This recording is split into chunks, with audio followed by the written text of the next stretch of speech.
मेरे साथियों, आप इसके पास जरूरत नहीं है, आप फोन करना, आपके पास जाएगा आपका ऐसा प्रत्याशी। मेरे साथियों, बोलना तो बहुत है, लेकिन साथियत मेरी विश्वास खराब है। साथियत गया था साथ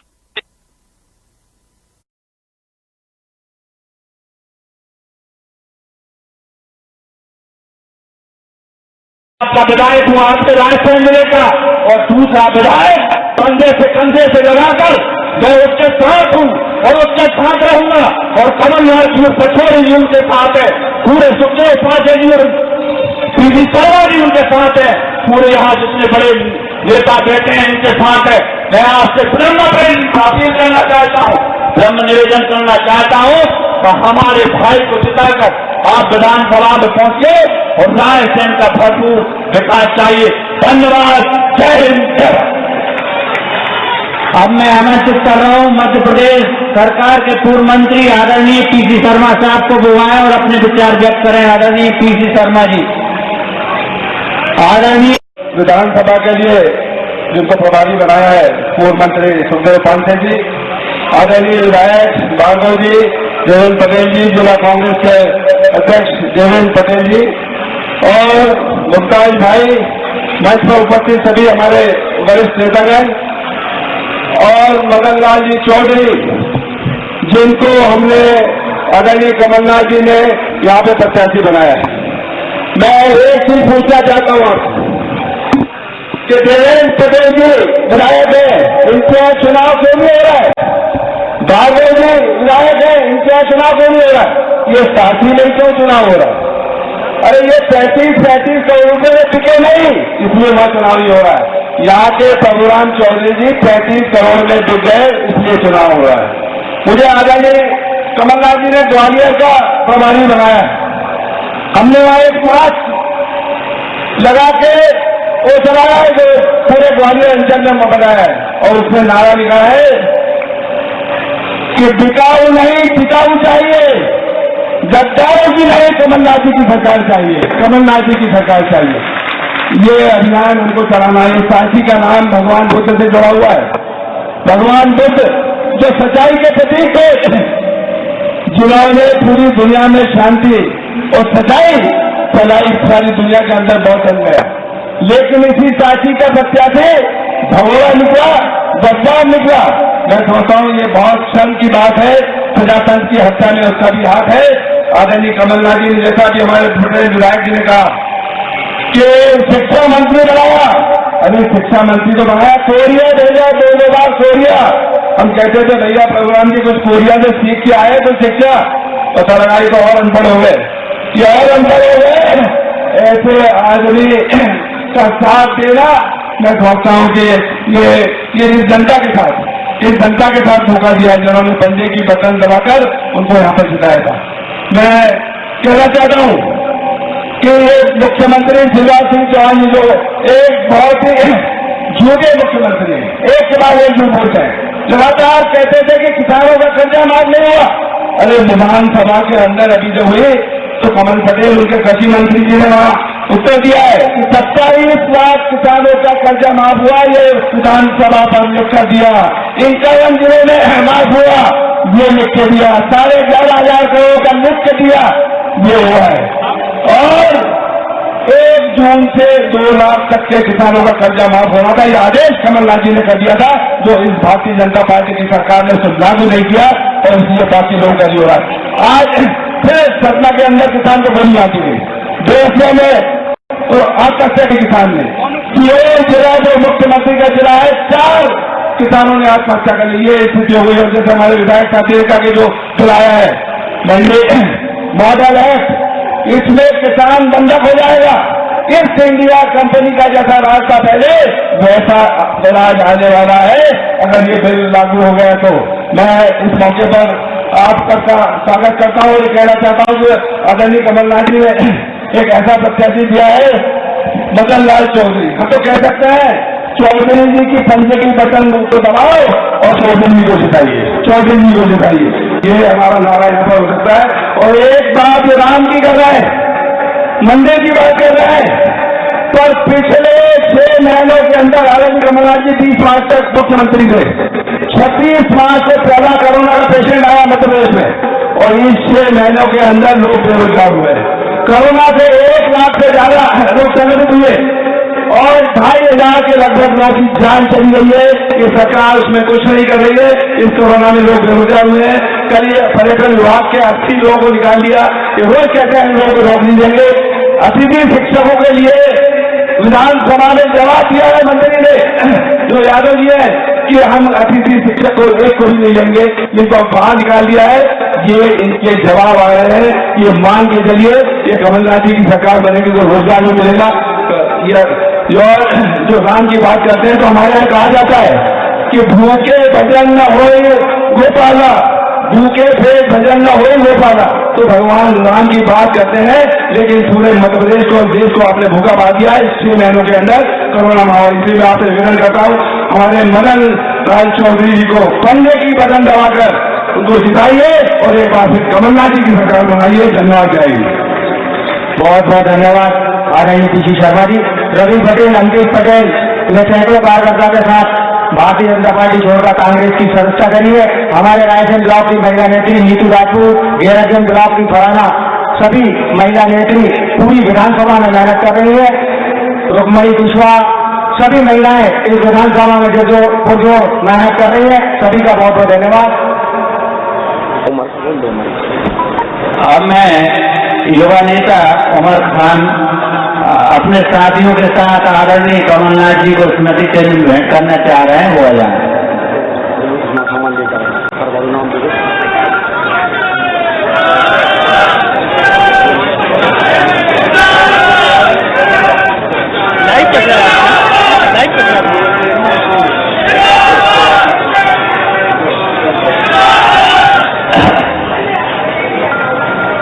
अब मैं आमंत्रित कर रहा हूं हमारे साथी विधानसभा से कांग्रेस के स्थानीय प्रत्याशी, जिनका बरसों से कांग्रेस के लोग इंतजार करते थे कि भाई हमारे स्थानीय आदमी को टिकट दो। हम मध्य प्रदेश कांग्रेस कमेटी के अध्यक्ष आदरणीय कमलनाथ जी, आदरणीय पचौरी जी का आभार व्यक्त करना चाहते हैं। तो उन्होंने पहली बार रायसेन और सांची विधानसभा के व्यक्ति को टिकट दिया है। मैं आमंत्रित कर रहा हूं मदन लाल चौधरी साहब को। जोरदार तालियों के साथ मदन लाल चौधरी साहब का स्वागत करें। जय जय कमलनाथ।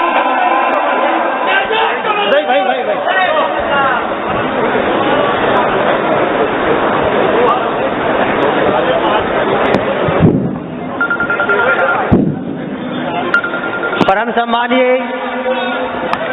हमारे पूर्व मुख्यमंत्री और वर्तमान प्रदेश अध्यक्ष जी श्री कमलनाथ जी, श्री हमारे यहाँ के सांची विधानसभा के प्रभारी श्री सुखदेव पांसे जी, जिला अध्यक्ष कांग्रेस कमेटी श्री देवेंद्र पटेल जी, श्री देवेंद्र पटेल जी गढ़वाल जी, विधायक वर्तमान शशांक भार्गव जी, विदिशा विधायक जी और सभी मंच पे बैठे हुए सम्मानीय सभी से मैं निवेदन करना चाहता हूं, श्री हमारे पूर्व कैबिनेट मंत्री श्री सुरेश पचौरी जी भी यहाँ मंच पे हैं और सभी मंचासीन सभी से निवेदन करना चाहता हूँ कुछ गलती क्षमा करें और वक्त थोड़ा कमी है। सभी जनता से मैं निवेदन करना चाहता हूँ कि मदन लाल चौधरी कांग्रेस प्रत्याशी श्री कमलनाथ जी ने टिकट दिया है तो यहाँ से मैं खरा उतरूंगा और यहाँ से आपका आशीर्वाद लेकर और विधानसभा में जाऊंगा और सारी योजनाओं में सांची विधानसभा में और पूरे जिले में मैं आपसे जन जन के घर घर जाकर गांव गांव जाकर और मैं सेवक के रूप में काम करूंगा। मदन लाल चौधरी आपका सेवक बनकर रहेगा, नेता बनकर नहीं रहेगा। ये बिकाऊ लाल चौधरी ऐसा नहीं रहेगा कि 35 से 50 करोड़ रुपया में यहाँ से बिक के गया और वोटरों को और यहाँ की जनता को धोखा दिया है। जय जय कमलनाथ जी, जय जय कांग्रेस। धन्यवाद। बहुत बहुत धन्यवाद। मेरा वहाँ कार्यकर्ताओं से निवेदन है कृपया व्यवस्था बनाए। सभी कार्यकर्ताओं से, यूथ कांग्रेस के कार्यकर्ताओं से मेरा निवेदन है वहाँ व्यवस्था बनाए, वहाँ व्यवस्था बनाए। अब मैं आमंत्रित करता हूँ कि जो बात सच है वो एक बार नहीं 100 बार बोलूंगा और जो थे पार्टी के गद्दार उन गद्दार को गद्दार बोलूंगा। के साथ मैं आमंत्रित करता हूं इस विधानसभा के प्रभारी पूर्व कैबिनेट मंत्री आदरणीय सुखदेव पांसे जी को।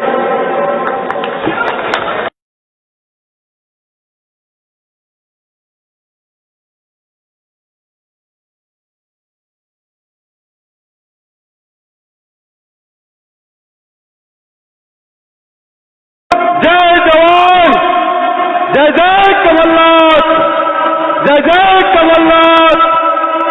साची विधानसभा के इस आम सभा में हमारे प्रदेश के यशस्वी मुख्यमंत्री, पूर्व मुख्यमंत्री और प्रदेश कांग्रेस मंच पर विराजमान पूर्व केंद्रीय मंत्री और मध्य प्रदेश कांग्रेस कमेटी के पूर्व अध्यक्ष आदरणीय पचौरी जी, आदरणीय शशांक भार्गव जी, देवेंद्र पटेल जी, जिला कांग्रेस के अध्यक्ष देवेंद्र पटेल जी, मुमताज भाई, मंचासीन सभी नेतागण, ब्लॉक अध्यक्षगण, मंडल अध्यक्ष, सेक्टर अध्यक्ष, बूथ कमेटी अध्यक्ष, मंचासीन पूरे जिले से आए और विधानसभा क्षेत्र के पिता तुल्य बुजुर्गों, सम्मानित किसान भाइयों, मेरी माताएं बहनें, आगंतुक अतिथियों, नन्हे मुंडे प्यारे बच्चों और सम्मानित पत्रकार साथियों, आप सबका परिवार की ओर से हार्दिक अभिनंदन करते हैं, स्वागत करते हैं। साथियों, आज इस क्षेत्र के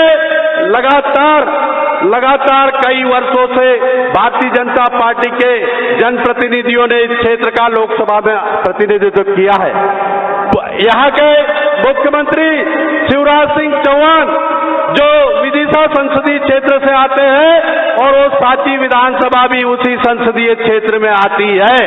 लगातार 20-30 सालों तक इस साची विधानसभा के सांसद रहे शिवराज सिंह चौहान और 15 साल मुख्यमंत्री रहे, लेकिन 15 साल मुख्यमंत्री रहते हुए भी साची विधानसभा का कोई उन्होंने विकास नहीं किया।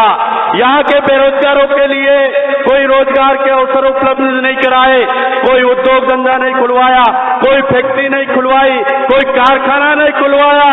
अब फिर चुनाव आ गए तो चुनाव के वक्त खूब सारी घोषणाएं करने आ गए। साथियों, जिस मुख्यमंत्री का संसदीय क्षेत्र रहा है उसने 15 साल साची विधानसभा को कुछ नहीं दिया है, तो अब ये अचानक घोषणावीर मुख्यमंत्री जिसको पूरा प्रदेश जानता है फिर घोषणाएं करने आ गया है। उसके एवज में हमारे कमलनाथ जी को देखिए, वो छिंदवाड़ा संसदीय क्षेत्र के सांसद रहे, हिंदुस्तान में 9 बार जीतने वाला अगर कोई एकमात्र सांसद है तो वो सिर्फ और सिर्फ कमलनाथ जी है।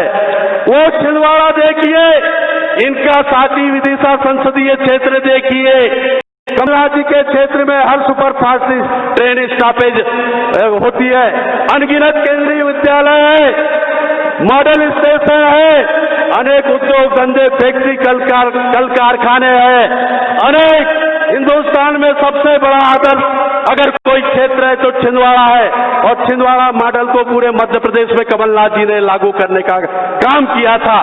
तो साथियों, एक तरफ छिंदवाड़ा संसदीय क्षेत्र है, दूसरी तरफ शिवराज सिंह का साची विधानसभा क्षेत्र है। इन लोगों की झूठी घोषणाएं, झूठे वादे रहे हैं। साथियों, 15 साल भारतीय जनता पार्टी का शासन देखा, व्यापम घोटाला हुआ, ई टेंडरिंग घोटाला हुआ, रेत घोटाला हुआ, अनेक घोटालों के सरगना अगर कोई है तो शिवराज सिंह है। साथियों, कमलनाथ जी का 1.5 साल का कार्यकाल, कर्जा माफ, बिजली बिल हाफ, बेटियों की शादी के लिए 51,300 की पेंशन, 600 रुपए, 1,000 गौशालाओं का निर्माण किया। अनेक ऐसे काम है जो 1.5 साल में हमारे आदरणीय कमलनाथ जी ने किए। साथियों, आज कोरोना जैसी महामारी किसकी वजह से आई है? भारतीय जनता पार्टी की वजह से आई है। आज जिसके कारण, कोरोना के कारण आज चुनाव क्यों हो रहा है? ये प्रभु राम चौधरी ने घमंड में आके इस्तीफा दिया। इसको 5 साल के लिए जनता ने जिताया था, इसने 1.5 साल में इस्तीफा दिया। इसको क्या, किस मुंह से वो आम जनता के पास वोट मांगने का आ रहा है? साथियों, इसी के कारण आज प्रभु राम चौधरी इस्तीफा नहीं देते तो आज चुनाव नहीं होता।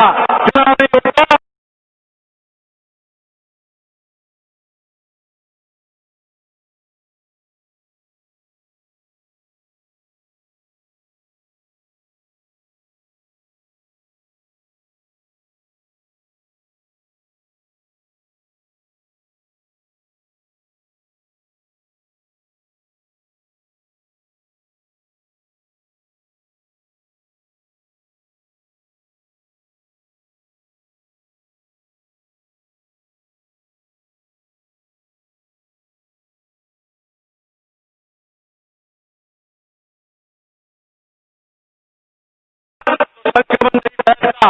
आज हमारे अनगिनत लोग कोरोना के कारण कल ही परसों ही मनोज अग्रवाल सलामतपुर में बेचारा एक पत्रकार इसी कोरोना महामारी से मृत्यु को प्राप्त हुआ।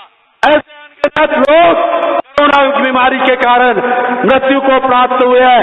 इसका अगर कोई दोषी है तो ये चुनाव करने वाला प्रभुराम चौधरी हत्यारा है, मौत का सौदागर है, शिवराज सिंह है, ज्योतिरादित्य सिंधिया है। साथियों, अगर आज 1.5 साल के कारण अफरा तफरी मच गई है, करोड़ों अरबों रुपए का टैक्स आपकी जेब से जाया, आज चुनाव नहीं होता, चुनाव के कारण आपके जेब में पेट्रोल महंगा हो गया, डीजल महंगा हो गया, कीटनाशक दवाइयां महंगी हो गई, मजदूरी महंगी हो गई, बिजली महंगी हो गई, अनेक कारण। अगर इसका कोई दोषी है तो प्रभुराम चौधरी है, शिवराज है, ज्योतिरादित्य सिंधिया है, ये मौत के सौदागर है ये तीनों। साथियों, पूरा चौपट कर दिया व्यापार, पूरा धंधा पानी चौपट कर दिया। हर प्रतिदिन आत्महत्या के प्रकरण बढ़ गए, सुसाइड के प्रकरण बढ़ गए। देखिए, इस अर्थव्यवस्था पूरी तरीके से चौपट हो गई है। इस मोदी ने इस देश को बर्बाद कर दिया है। 14 में मनमोहन सिंह और कमलनाथ जी केंद्रीय मंत्री थे तो जीडीपी 9-10% पे लाके खड़ी की थी, और मोदी के कार्यकाल में -22 पे लाके खड़ी कर दी है। आने वाले बाल बच्चों का भविष्य बर्बाद कर दिया। साथियों, आज मैं अंत में यही कहना चाहता हूं कि कमलनाथ जी ने आपको 1.5 साल में बहुत सारी सौगात दे दी है। कर्जा माफी जो 2 लाख रुपए तक रुकी है, कांग्रेस की सरकार बनेगी 2 लाख रुपए तक के भी कर्जा माफ किया जाएगा। साथियों, फिर से मुख्यमंत्री कमलनाथ जी बन रहे हैं, फिर से आपका बचा कुचा कर्जा माफ किया जाएगा। साथियों, अंत में मैं ज्यादा न कहते हुए हमारे नेता आदरणीय कमलनाथ जी को सुनना है, आदरणीय पचौरी जी को सुनना है। आपकी नैतिक जिम्मेदारी बनती है, लोकतंत्र को बचाना है। अगर ऐसे ही गद्दारों को आप जिताएंगे तो आपके वोटों का महत्व खत्म हो जाएगा। साथियों, इसलिए ऐसे लोगों को 1.5 साल प्रभुराम ने फोन नहीं उठाया, मंत्री का घमंड आ गया था। 1.5 साल में कार्यकर्ताओं को सुना नहीं, मंत्री बंगले पर उपेक्षित होकर कार्यकर्ता आया है, अब गिड़गिड़ाने लगा है। अरे भैया, भूलना मत इसका अपमान, भूलना मत इसकी प्रताड़ना। और आने वाले समय में ऐसे प्रत्याशी को कमलनाथ जी ने प्रत्याशी बनाया है, जो 2 बार का जिला पंचायत सदस्य, जो मंडी का सदस्य रहा है, जो हरदोद जैसे बड़े ग्राम का सरपंच रहा है, जो अहिरवार समाज का जिलाध्यक्ष रहा है, जो लगातार जनता के बीच में अपनी अग्नि परीक्षा में खरा साबित हुआ है। ऐसा प्रत्याशी संस्कारवान, जो प्रभुराम चौधरी तो आपको मिलता नहीं था, फोन नहीं उठाता था, आपके काम नहीं करता था। आप हमारे प्रत्याशी को याद करना, आपके घर में चरणों तले आपकी सेवा में आएगा। साथियों, मिलेगा, आपके बीच का है। प्रभुराम चौधरी तो उड़ गया हवा में, ये जमीन का प्रत्याशी है भाई मदन चौधरी। इसके पंजे की बटन दबाकर आदरणीय कमलनाथ जी को मुख्यमंत्री बनाना है इस प्रदेश का, और साथ ही में उद्योग धंधे खुलवाना है, फैक्ट्री खुलवाना है। साथी का विकास जो प्रभुराम ने रोका है, जो शिवराज सिंह ने 15 साल में मुख्यमंत्री रहते हुए नहीं किया, जो सांसद रहते हुए नहीं किया है, अब इनकी बारी खत्म। अब हमारे आदरणीय कमलनाथ जी की बारी है। साथियों, अंत में यही चाहूंगा, पंजे की बटन दबाइए और भाई मदन लाल चौधरी को भारी बहुमतों से विजय बनाइए। जय जय कमलनाथ। धन्यवाद। जय हिंद, जय भारत। आदरणीय पांडे जी, अब मैं आमंत्रित कर रहा हूं वसीम खान, कविंद्र रघुवंशी, एते श्याम बेग, आप माननीय कमलनाथ जी का स्वागत करेंगे। इसके बाद मैं आमंत्रित कर रहा हूं रायसेन जिले की आन बान शान और दिल्ली में रायसेन जिले का नाम रोशन करने वाले हमारे नेता आदरणीय परम सम्मानीय पचौरी जी आए और अपने विचार व्यक्त करें। पचौरी जी का तालियों के साथ स्वागत करें आदरणीय पचौरी जी जो हमारे रायसेन जिले की आन बान शान है, आदरणीय सुरेश पचौरी जी आए और अपने विचार व्यक्त करें।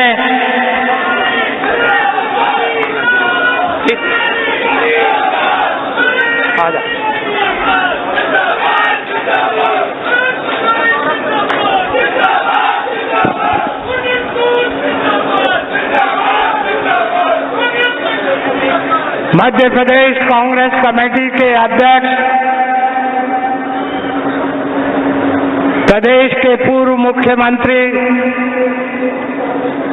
केंद्रीय सरकार में विभिन्न विभागों में रहे हुए मंत्री, अखिल भारतीय कांग्रेस कमेटी के पूर्व महासचिव और इससे सबसे बड़े मेरे बड़े भाई परम श्रद्धेय कमलनाथ जी,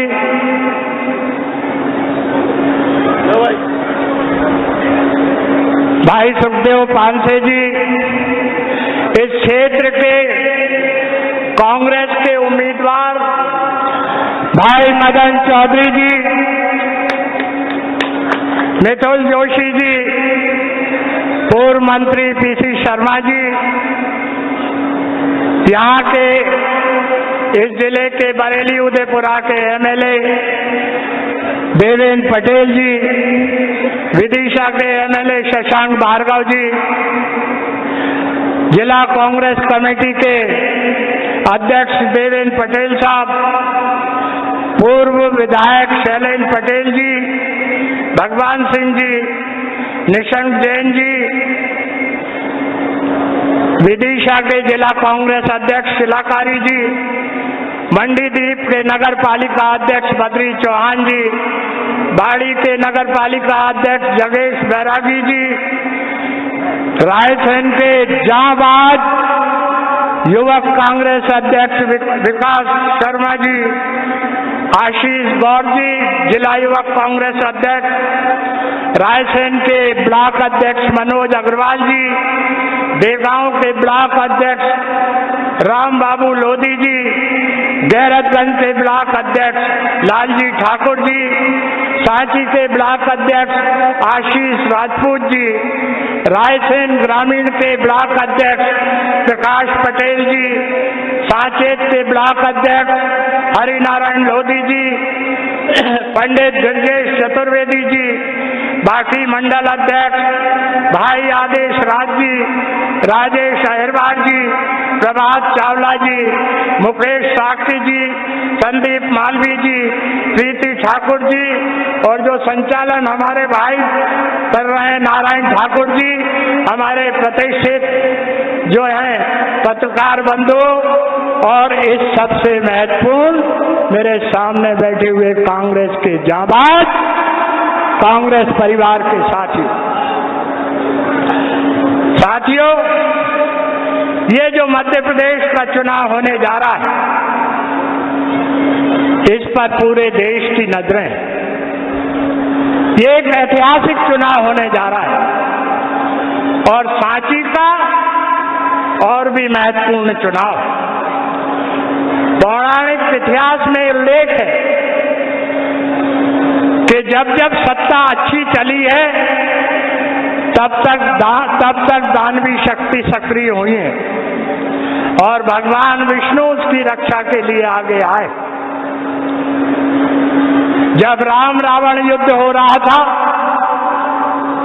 तो विभीषण ने भगवान राम से पूछा कि हे प्रभु, जो सामने रावण है वो तो रथ पर विराजमान है और आप धरती पर हैं, कैसे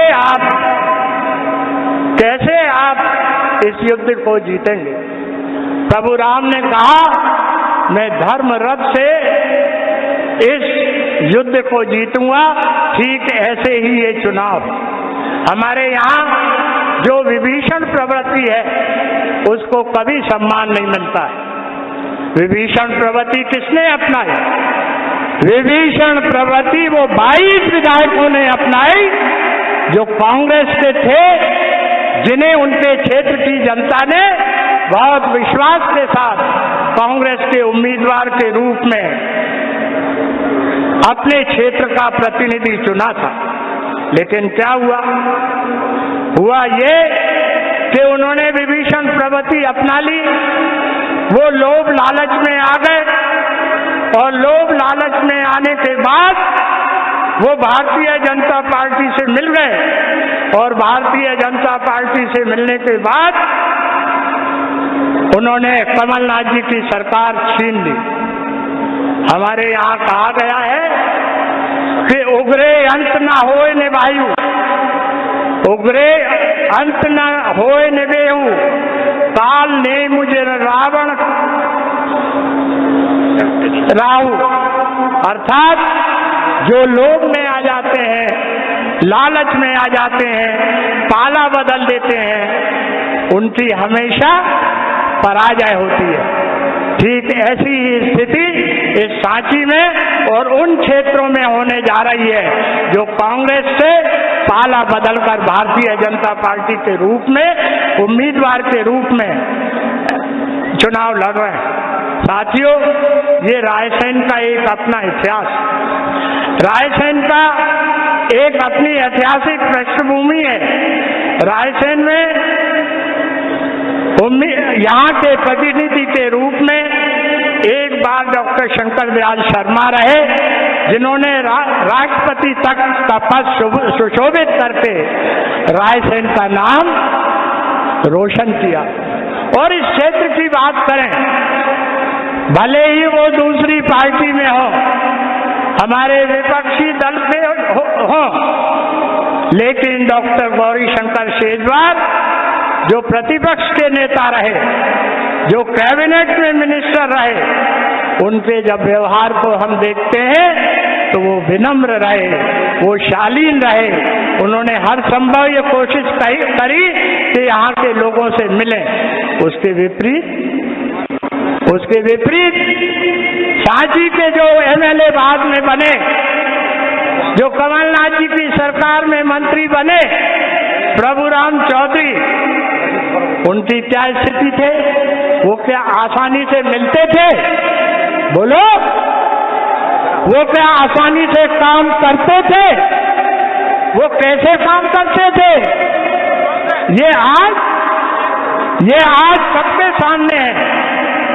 ये घमंड में चूर रहे और हमारा जो उम्मीदवार है, जैसा उसका नाम है वैसे ही उसका अर्थ है, मद न।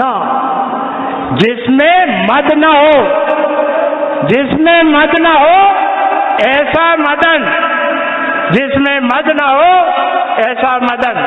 तो साथियों, ये रायसेन जिले की बहुत कुछ चीजें हैं जिसके बारे में हमको विचार करना पड़ेगा। यहाँ के बारे में ये कहा जाता है, ऊपर खिला नीचे जिला और हमको कुछ नहीं मिला। बोलो, ऊपर खिला नीचे जिला और हमको,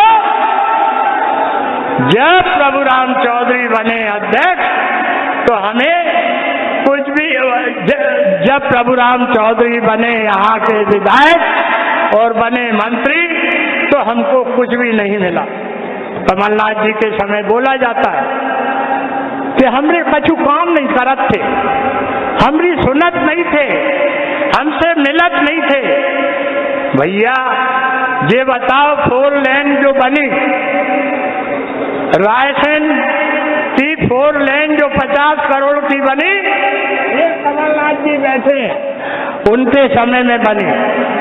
जो इंटरनेशनल एजुकेशन सेंटर बनने की शुरुआत हुई कमलनाथ जी के समय हुई। कमलनाथ जी के समय लाखों करोड़ रुपए की राशि सांची विधानसभा क्षेत्र के लिए स्वीकृत की गई। यहाँ तक कि जो सांची का जो बाल विश्वविद्यालय है, उसके बढ़ोतरी के लिए कमलनाथ जी ने पहल की। भाई पीसी शर्मा जी यहाँ बैठे, उन्हें श्रीलंका भेजा और कहा माता सीता का मंदिर कैसे लंका में बने, इसको देख के आओ। लेकिन भाजपा के राज में क्या हुआ? भाजपा के राज में घोषणा हुई कि सांची बौद्ध विश्वविद्यालय बनेगा, बहुत वाहवाही लूटी भारतीय जनता पार्टी ने, लेकिन सांची बौद्ध विश्वविद्यालय अभी तक नहीं बना। बहुत वाहवाही लूटी। यहाँ के पूर्व संसद सदस्य रहे शिवराज सिंह चौहान, जो अभी मुख्यमंत्री हैं, कि रायसेन में रेलवे लाइन आएगी, लेकिन रायसेन में रेलवे लाइन नहीं आई। रायसेन में हमारा पीर साहब की दरगाह है। रायसेन में पास में गैरतगंज के पास, सिहोरा के पास प्रसिद्ध हनुमान धाम है। आज मंगलवार का दिन, हम सब भगवान हनुमान की आराधना करते हैं, ये सोचते कि संकट कटे मिटे सब पीरा, संकट कटे मिटे सब पीरा, जो सुमरे हनुमत बलवीरा। भगवान हनुमान का नाम लेके इस चुनाव में हमें शंखनाद फूंकना है और उन आसुरी और शक्तियों को पराजित करना है जो लोभ लालच में कांग्रेस पार्टी का साथ छोड़ते गए। साथियों, जिनकी वजह से दुश्मनों के हौसले बुलंद होते हैं, जिनकी वजह से दुश्मनों के हौसले बुलंद होते हैं, वे कभी मीर जाफर तो कभी जयचंद होते हैं। उनका ना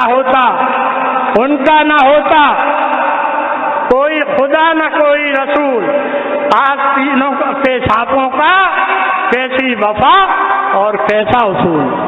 वही बात। लेकिन अब हमें क्या करना है? नौजवानों को क्या करना है? आपको क्या करना है?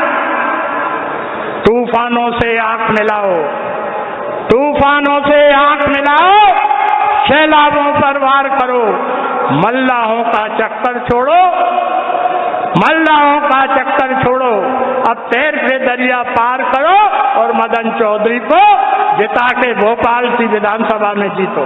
भाइयों, जीत तो सुनिश्चित है। उन सीटों पर जहां चुनाव हो रहे हैं वहां भी यही स्थिति है, वहां भी जीत सुनिश्चित है और कमलनाथ जी के नेतृत्व में कांग्रेस की सरकार बनना भी सुनिश्चित है।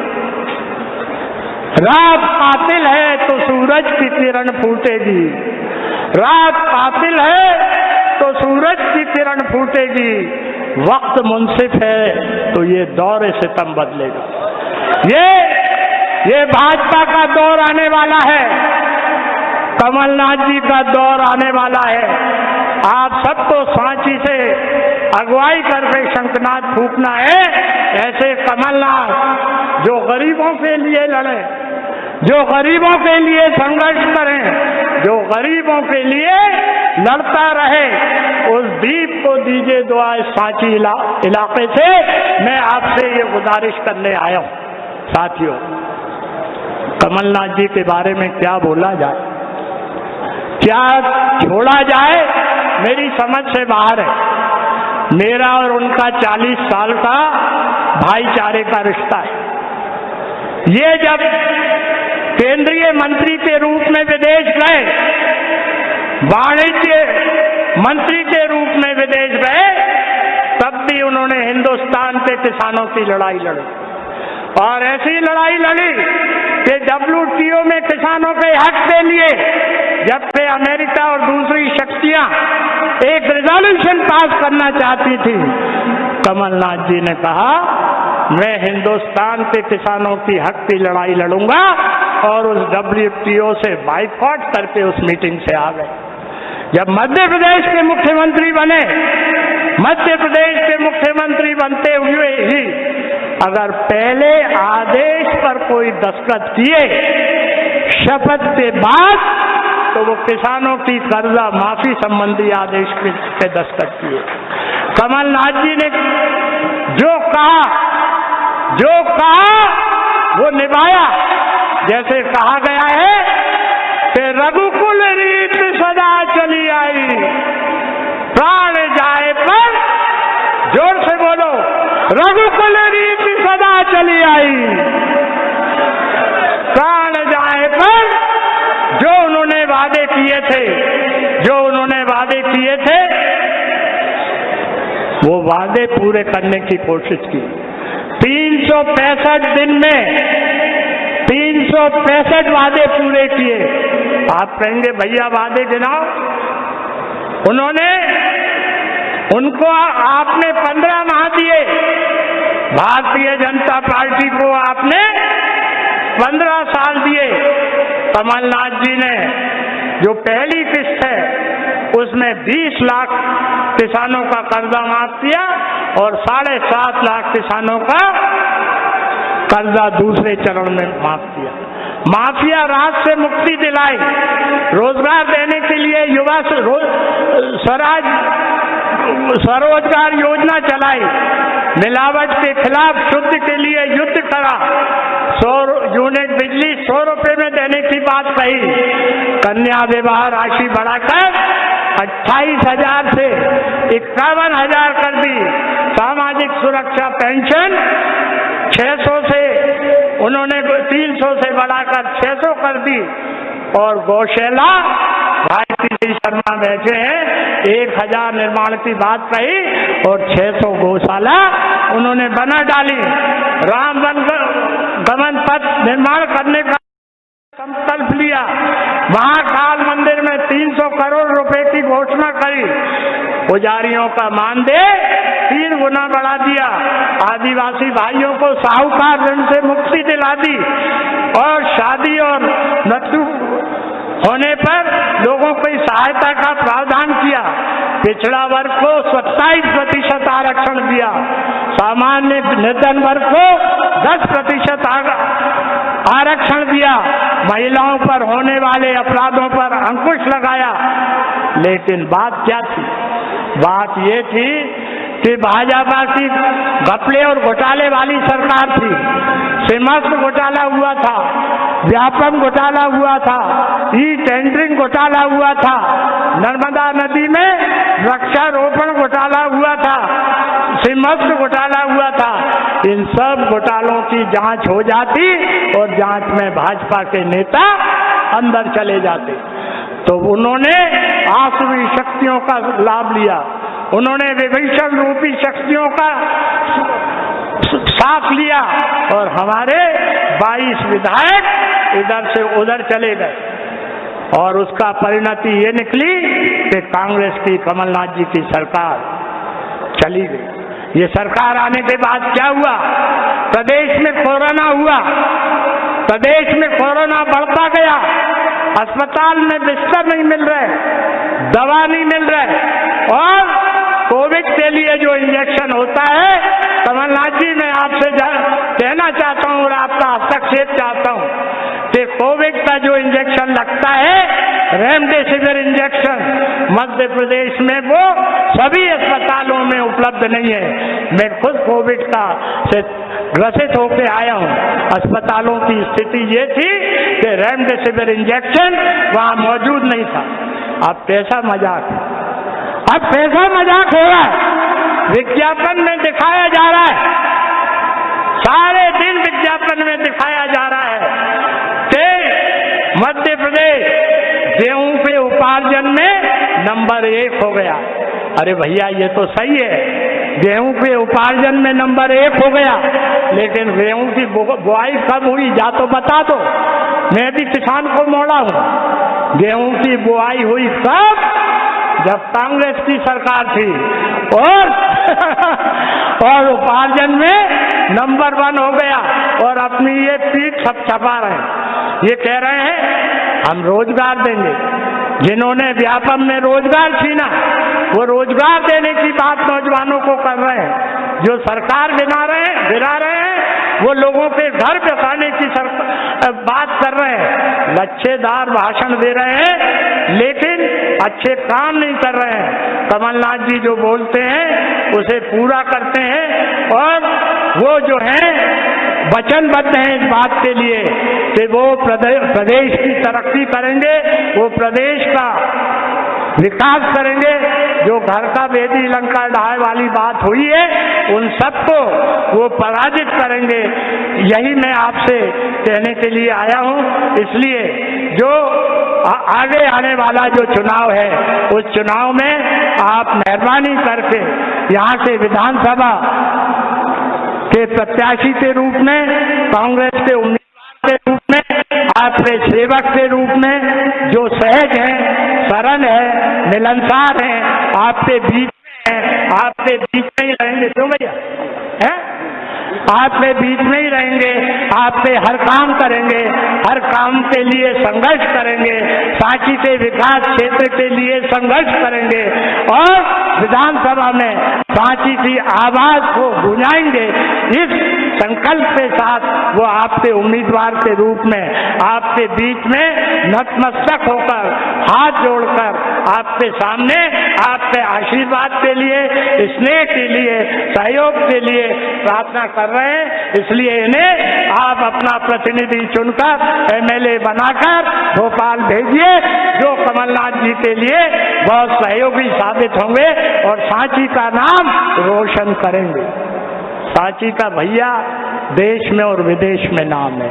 जब भगवान बुद्ध के स्तूप की बात होती है, विश्वविद्यालय की बात होती है, तो सांची का नाम होता है। जब यहाँ की दरगाह पे हम मत्था टेकने जाते हैं, जब शेवरा में जाते हैं, तो सबके कल्याण के लिए हम प्रार्थना करते हैं। मदन चौधरी सबकी सेवा करेगा, सबका कल्याण करेगा और कमलनाथ जी प्रदेश की प्रगति करेंगे, विकास करेंगे, मध्य प्रदेश को हर मामले में विकास के नजरिए से नंबर 1 बनाएंगे।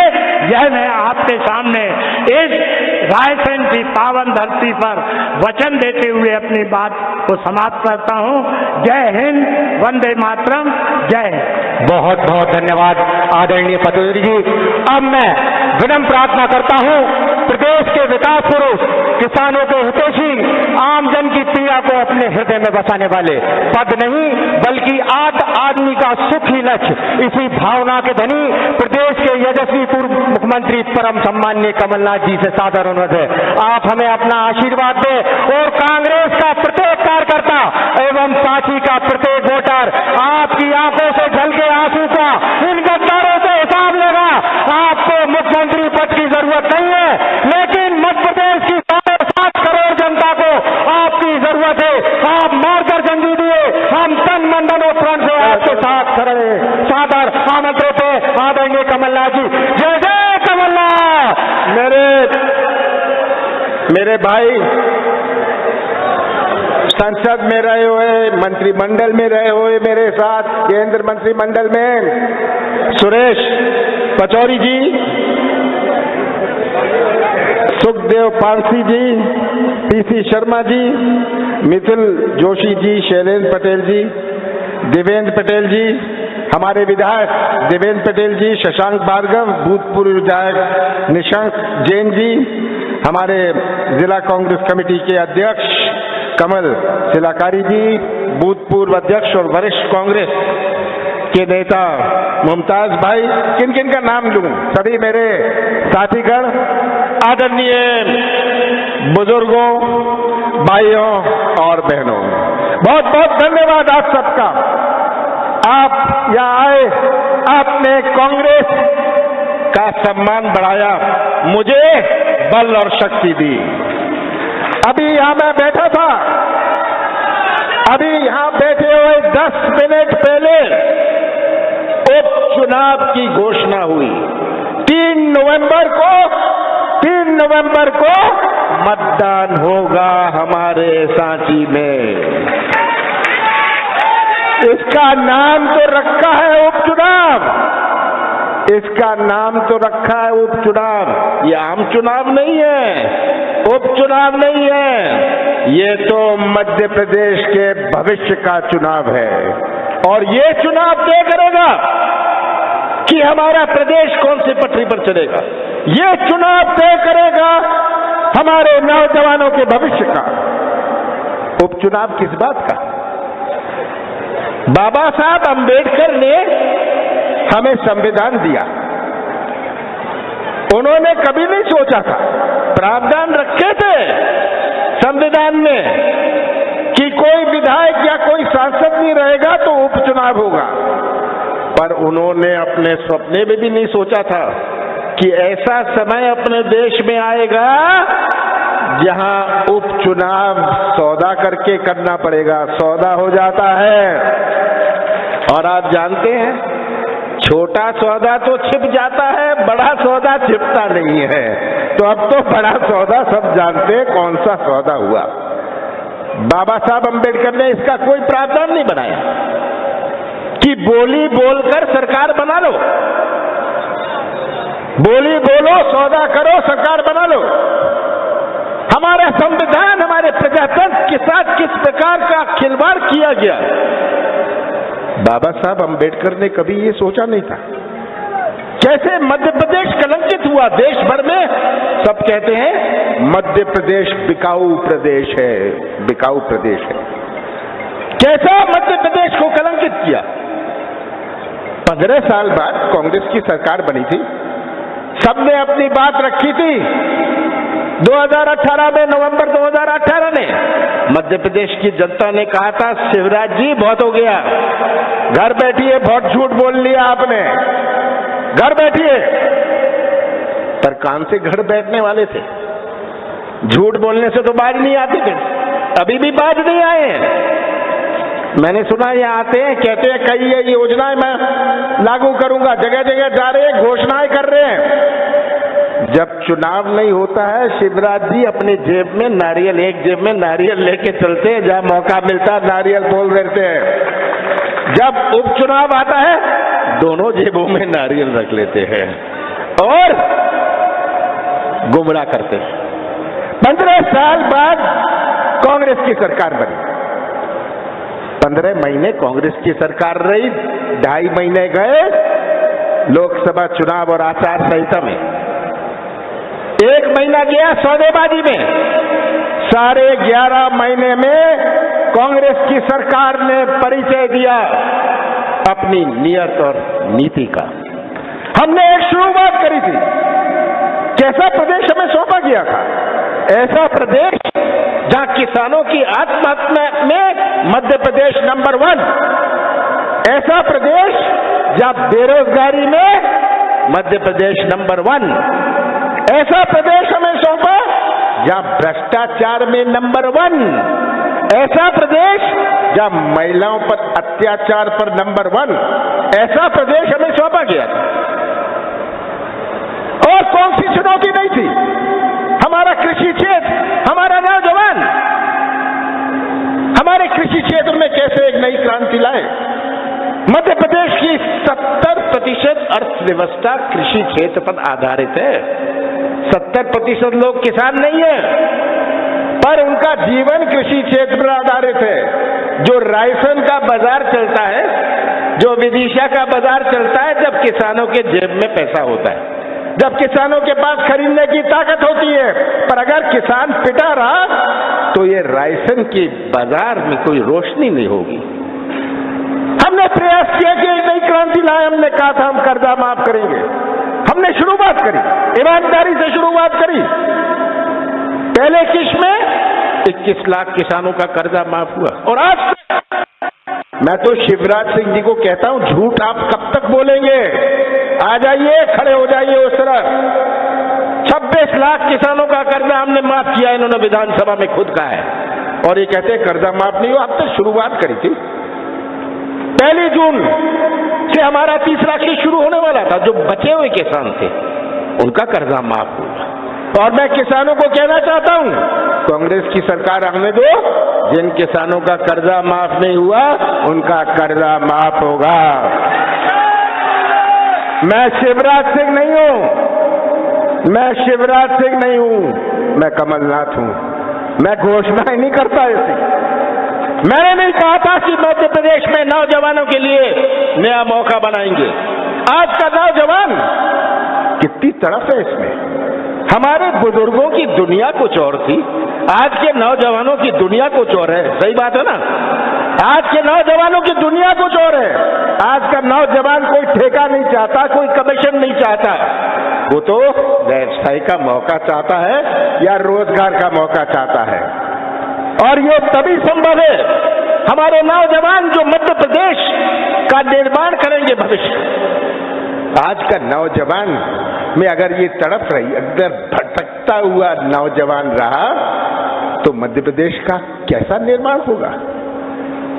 कैसे नौजवानों का भविष्य सुरक्षित रहे? मैंने शुरुआत करी, निवेश आए, हमारे प्रदेश में निवेश आए। कोई कलाकारी नहीं थी। मध्य प्रदेश की एक नई पहचान बनाई जाए। क्या मध्य प्रदेश की पहचान माफिया से होगी? क्या मध्य प्रदेश की पहचान मिलावट से होगी? मैंने युद्ध शुद्ध का युद्ध शुरू किया, मैंने माफिया के खिलाफ मूवमेंट चलाया, आप सब गवाह हैं। ये हम चल रहे थे आगे ताकि निवेश आए। निवेश तो तभी आएगा जब लोग मध्य प्रदेश पर विश्वास करेंगे। हमारा मध्य प्रदेश 5 प्रदेशों से घिरा हुआ है। ये एक केंद्र है, मैन्युफैक्चरिंग का केंद्र है। शिवराज जी बड़े करते थे, क्या कहते थे? Investment summit. झूठे बात। मैंने ये सब नाटक नहीं किया। मैंने कहा सबसे पहले मैं विश्वास बनाऊंगा। नौजवान हमारी सबसे बड़ी चुनौती है। किसानों की तो चिंता है, पर किसानों की नीति बन सकती है, हम कानून बना सकते हैं, पर नौजवानों को क्या करेंगे?